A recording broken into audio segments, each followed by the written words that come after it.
Hi everyone, welcome to my reaction channel. मैं हूँ रेनू। स्वागत है आप सभी दोस्तों का हमारे यूट्यूब चैनल पे। तो आज मैं बहुत ही खास वीडियो लेके आई हूँ प्रेमानंद महाराज जी का, जो कि चैत्र नवरात्रि में यह काम सबको जरूर करना चाहिए। तो आइए चलिए हम देखते हैं यह वीडियो। पूज्य श्री प्रेमानंद महाराज जी का है, तो ये बहुत ही अच्छा वीडियो है।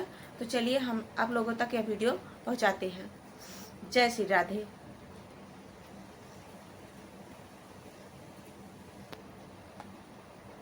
जय गुरुदेव। परम पूज्य गुरुदेव, आपके चरणों में कोटि कोटि प्रणाम। गुरुदेव, दुर्गा सप्तशती में लिखा है कि जो माँ दुर्गा जी को अपना सर्वस्व अर्पण कर दे उसको तो शरणागति मिलती है। माँ ने जितनी समझ, जितनी सामर्थ्य, जितनी शक्ति दी, मैंने अपना सर्वस्व अर्पण कर दिया। महाराज जी, कुछ तो कारण है कि इतना होने पर भी पूर्ण शरणागति नहीं हो रही। कृपया मेरे मन की इस दुविधा को। अभी आपने समर्पण किया, आपको याद है इसलिए आपने समर्पण नहीं किया। ये अहम स्मृति है ना, अहंकार विमूढ़ आत्मा करता हमिति मन्यते। मैंने ऐसा किया, क्या समर्पण किया? कुछ नहीं। आपको याद कहाँ है? जब आपको याद ना हो इस बात का, मेरा कुछ है तो माँ का है, तो आपका क्या बनना है? फिर आप भी तो माँ के हैं, तो आप भी माँ स्वरूप ही हो जाएंगे। देवी प्रपन्नार्थ हरे प्रसीद प्रसीद मातर जगतोखिलस्य प्रसीद विश्वेश्वरी पाहि विश्वम तुमीश्वरी देवी चरा चरस्य। तो तुम भी तो वही हो। मात्र शक्ति तुम में भी तो विराजमान है। वो शक्ति नहीं आई, वो चैतन्यता नहीं आई तो समर्पण नहीं हुआ ना। हम आज सत्संग में कह रहे थे, अगर ध्यान से सुना हो, कि बिजली का बोर्ड सही है, प्लग भी लगा हुआ है, स्विच भी सही है, बल्ब भी सही है, और ऑन करने से जला क्यों नहीं? बोले कनेक्शन सही नहीं है। बस चावल भर कनेक्शन हटा, इसलिए ऑन ऑफ करते रहो, कोई फर्क नहीं पड़ेगा। अब थोड़ा और कनेक्शन सही हो जाए, एक बार में जल जाएगा? नहीं जल जाएगा। हमारा कनेक्शन सही नहीं है, हमारा चिंतन सही नहीं है, हमारा समर्पण सही नहीं है। अभी अहम बकाया रह गया है। तन वांग मनोभीर अमलई सोहम तवे वाचिता। शरीर मन वाणी और अमलई निर्विकार भाव से मैं स्वयं प्रभु के चरणों में शरण, तो शरणागति पक्की। फिर निर्भय, निसंकोच, आनंद में आप बेपरवाह मस्त हो जाएंगे। वही, चाहे माँ को चाहे पिता को, वही है, वही है पिता। तुम्हें वो माता च पिता तुम्हें हो, तुम्हें वो बंधुश्च सखा तुम्हें हो, तुम्हें विद्या द्रवणं तुम्हें हो। वही हरि माँ बने हैं, वही माँ हरि बनी है, कोई अंतर नहीं। वही कृष्ण काली है, वही काली ही कृष्ण है, कोई और एक ही तत्व है, दूसरा तो है नहीं। तो जब हम उसकी शरण में हो जाएंगे तो हमारे अंदर ये सब लक्षण जागृत हो जाएंगे। अभी हमारा समर्पण, हमारा चिंतन कहीं न कहीं विपरीत है। उसको आपको ढूंढना पड़ेगा, उसको आपको ढूंढना पड़ेगा। गुरुदेव की कृपा के बिना ये नहीं है प्रभु जी। हाँ, तो आप नाम जप करो, उसी नाम में आपको दिखाई देने लगेगा आपसे क्या त्रुटि हो रही। आप नाम जप करो, जो आपको प्रिय लग रहा हो, जो आप जप रहे हो, और एकाकार जपो। जैसे मान लो माँ, हम कह रहे मान लो माँ, तो हमारे सामने माँ लिखा है, तो माँ माँ, उसी के बीच में आ जाएगी जो गलती आपकी है, जो आपकी त्रुटि है, वो साधक के सामने आ जाती कि बार बार जलन होगा और ये होगा, ये गलती है, कैसे छूटे, बस जान लेना वो गलती आ जाएगी। पूरा का पूरा अंतःकरण की छानबीन भजन के समय होती है। जब हम एकाग्रता पूर्वक भजन करते तो हमारी सबसे ज्यादा जितनी गंदगी होती जो, वही सामने आती, वही हमारे सामने आने लगे। एकदम ऐसा ही हो, क्योंकि अपने लोग चल रहे हैं, अपने लोग कोई प्रवचन थोड़ी कर रहे हैं, उसी मार्ग में चल रहे हैं, तो उसको देखा है। उसी कमियों को हम क्रमशः दूर करते हैं, धीरे धीरे एक एक बात पकड़ी, आज ये छोड़ा, फिर ये छोड़ा, फिर ये छोड़ा, और धीरे धीरे निरपेक्ष होते चले जा रहे हैं। नया संस्कार न बनने पावे, पुराने संस्कार निकल रहे हैं, और भजन हमारा एक तार चलेगा, तब ये पकड़ आएगी। ऐसे मनोरंजन वाला भजन नहीं काम करता है। इसमें काम करता है एक तार भजन। तन्मयता पूर्वक देख भी रहे, वही सुन रहे, वही हम अंदर से जप रहे, फिर उस समय सारी कमियां आ जाएंगी। आप में जो जो कमी है वो उस समय दिखाई देने लगेगी। ये कमी है, ये कमी है, ये कमी है। बस उन कमियों को अपने दिमाग में नोट करो और धीरे धीरे हटाओ, तो आप शरण में माँ के होते चले जाओगे। माँ को पुत्रो जायते कुचित कुमाता न भवती, उन्होंने तो प्यार ही किया है। हमारी तरफ से जो कमी है उसको हम माँ के ज्ञान बल से, बुद्धि बल से दूर करते हैं, और माँ के करुणा में चरणों का आश्रय लेकर के माँ स्वरूप हो जाते हैं।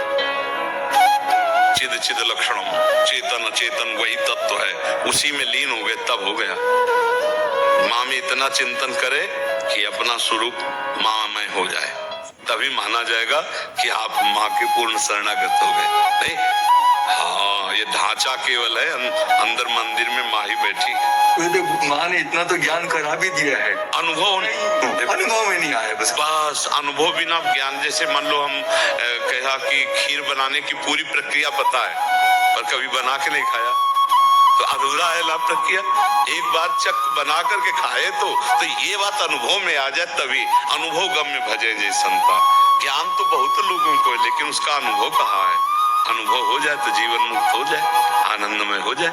ठीक है महर्षि, जैसे हमें प्यारी जो श्री जी राधा रानी से प्रेम है और उनके भक्तजनों को उन पे पूरा दृढ़ विश्वास है और वो प्रेम भी करते हैं हमसे, वैसे जो माँ के भी बहुत सारे भक्त हैं तो माँ भी वैसा ही प्रेम दुलार वैसा। आप सच्ची मानिएगा कि माँ को जो नहीं भजते उनको भी माँ दुलार कर रहे हैं, कि जो माँ को भज रहे उनको दुलार कैसे ले करेंगे। देखो ना, पूरी सृष्टि का पालन पोषण माँ के द्वारा ही तो हो रहा है। आद्या शक्ति त्रिगुणमयी माया माँ भगवती अम्बा ही तो पूरे जगत का पालन पोषण कर रही है।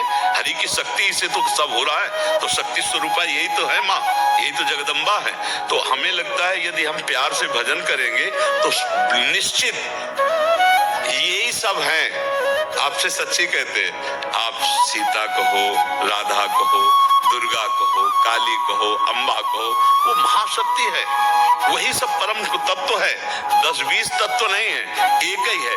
लीला में अलग अलग लीलाएं, कहीं माँ का शांत रूप है, गौरी शांत रूप, कहीं विकराल चामुंडा भद्रकाली विकराल, कहीं विकराल कहीं शांत, उन्हीं के सब रूप है। हम अगर प्यार से माँ को भजेंगे तो भगवत प्राप्ति भी हो जाएगी, ब्रह्म बोध भी हो जाएगा, जो चाहोगे वो हो जाएगा।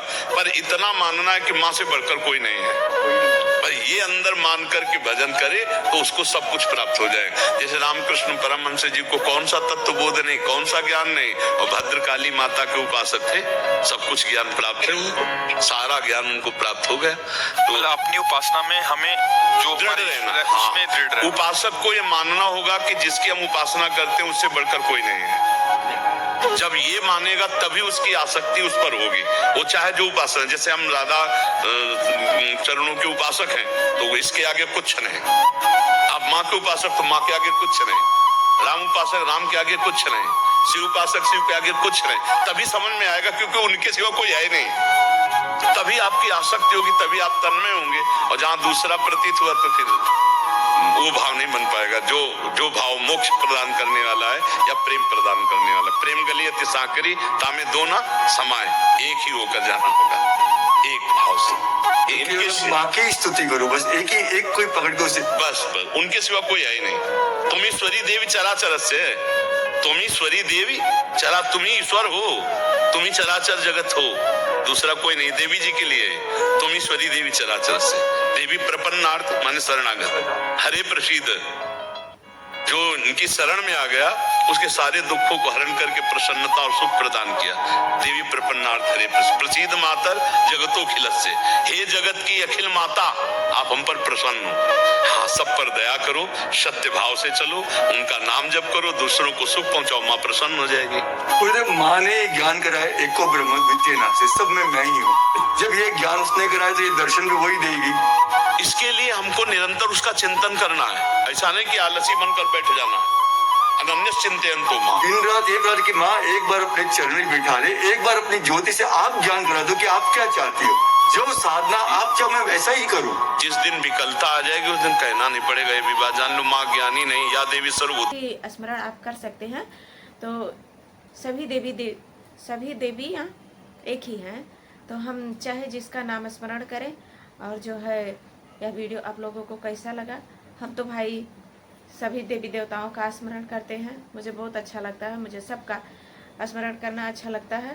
किसी एक को तो हम पकड़ ही नहीं पाते हैं कि किसी एक को लेके हम चले, हम तो सबका ही गुणगान करते रहते हैं। तो चलिए श्री जय श्री राधे राधे। आप लोगों का वीडियो अगर अच्छा लगा हो तो लाइक शेयर कमेंट जरूर करिएगा, और हाँ बेल आइकन जरूर दबा दीजिएगा ताकि सबसे पहले नोटिफिकेशन आप तक हमारी वीडियो की पहुँचे। तो चलिए जय श्री राधे, जय माता दी। नवरात्रि चल रहा है ना, तो सभी दोस्तों को हमारे नवरात्रि की हार्दिक शुभकामनाएं, और सब लोग स्वस्थ रहें, मस्त रहें, माता रानी से यही हम जो है प्रार्थना करते हैं। तो चलिए जय माता दी।